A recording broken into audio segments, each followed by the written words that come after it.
बच्चों, आज हम करेंगे चतुर्दशः पाठः पाठ 14 कति वस्तुनि सन्ति। कितनी वस्तुएं हैं इस पाठ का अभ्यास कार्य। आज हम अभ्यास कार्य के पहले दो प्रश्न करेंगे। पहला प्रश्न है लिखन्तु कति वस्तुनि सन्ति। लिखिए कितनी वस्तुएं हैं। संख्या शब्दाः अधः मंजूषायां लिखिताः सन्ति। जो संख्यावाची शब्द हैं उन्हें यहाँ मंजूषा में लिखा गया है। यहाँ देखिए कुछ संख्यावाची शब्द आपको दिए गए हैं। एकम एक, द्वौ दो, त्रीणि तीन, एकः एक, द्वे दो, तीसरः तीन, एका एक, द्वे दो, त्रयः तीन। यहाँ पर देखिए एक भी कितनी बार आया है, दो भी, लेकिन अलग अलग रूपों में। तो बच्चों ये संख्यावाची शब्द मैंने आपको बताए थे कि जो हमारे गिनती है, संख्यावाचक शब्द हैं, वो संस्कृत में पुल्लिंग, स्त्रीलिंग और नपुंसकलिंग में 1 से लेकर 4 तक अलग अलग होते हैं। 1 से 4 तक जो संख्यावाची शब्द हैं वे पुल्लिंग, स्त्रीलिंग और नपुंसकलिंग में अलग अलग होते हैं, लेकिन 4 के बाद की जो गिनती है वो सभी रूपों में बराबर चलती है। जैसे देखिए 1 से 4 तक पुल्लिंग में एक को एकः, स्त्रीलिंग में एका और नपुंसकलिंग में एकम कहते हैं। 2 को पुल्लिंग में द्वौ, स्त्रीलिंग में द्वे और नपुंसकलिंग में भी द्वे कहते हैं। 3 को पुल्लिंग में त्रयः, स्त्रीलिंग में तिस्रः, नपुंसकलिंग में त्रीणि कहते हैं। 4 को पुल्लिंग में चत्वारः, स्त्रीलिंग में चतस्रः और नपुंसकलिंग में चत्वारि कहते हैं।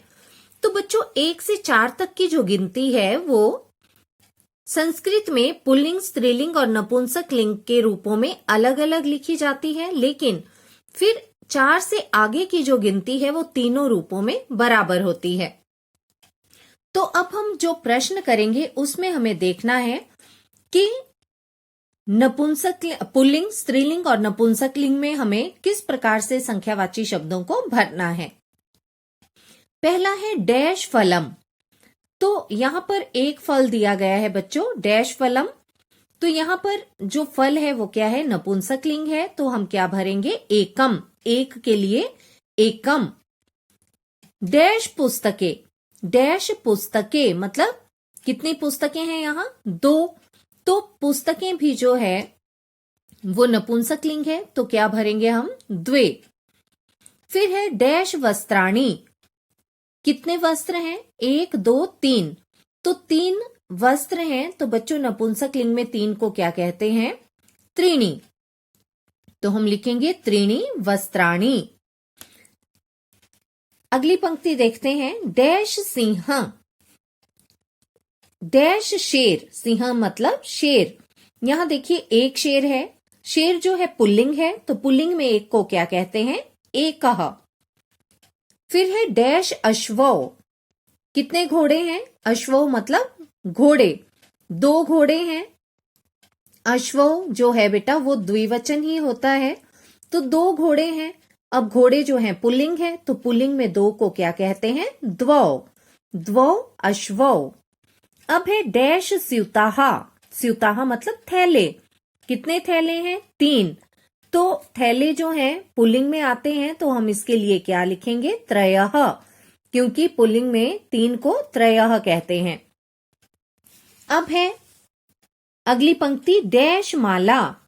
मालाएं जो है बेटा, माला जो है जो हम गले में डालते हैं, मैंने माला पहनी है, तो किसमें आ गया, ये पहनी है मतलब स्त्रीलिंग है।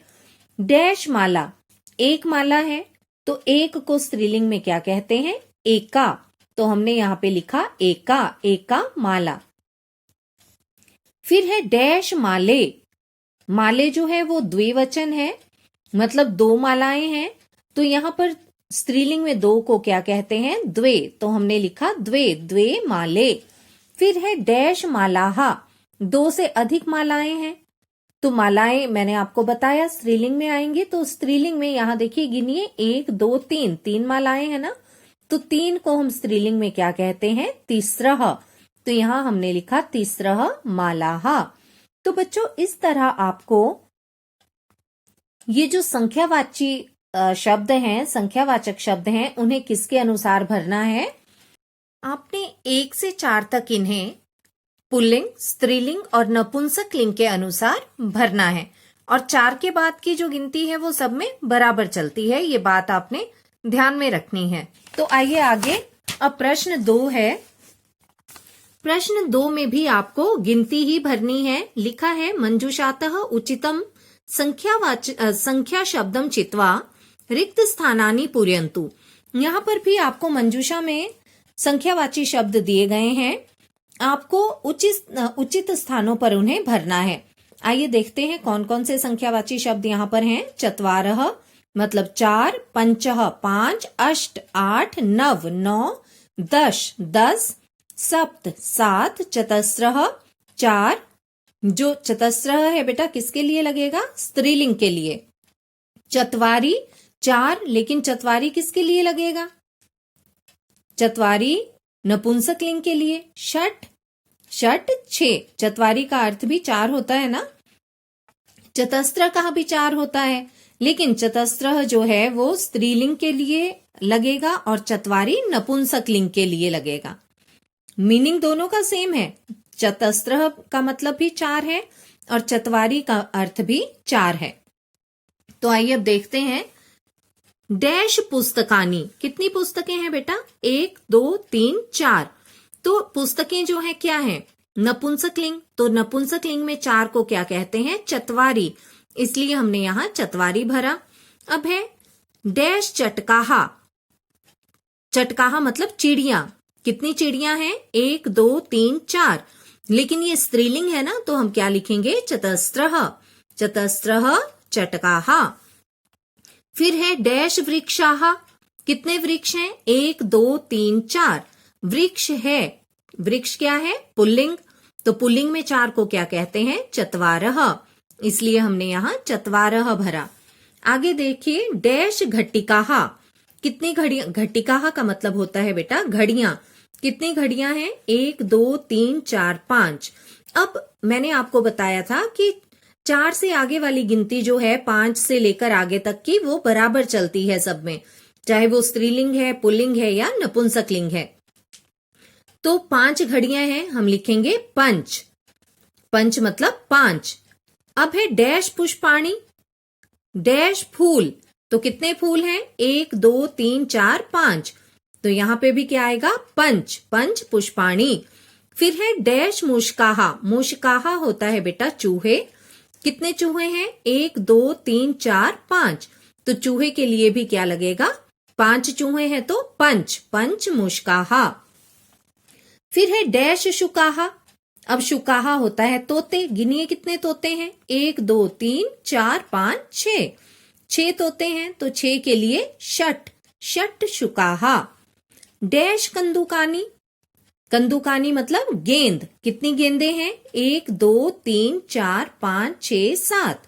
तो हम लिखेंगे सप्त यानी 7। डैश आम्राणी। आम। कितने आम हैं? 1 2 3 4 5 6 7 8। तो हम लिखेंगे अष्ट। अष्ट आम्राणी। ये मंजूषा में सारे संख्यावाची शब्द दिए गए हैं बेटा।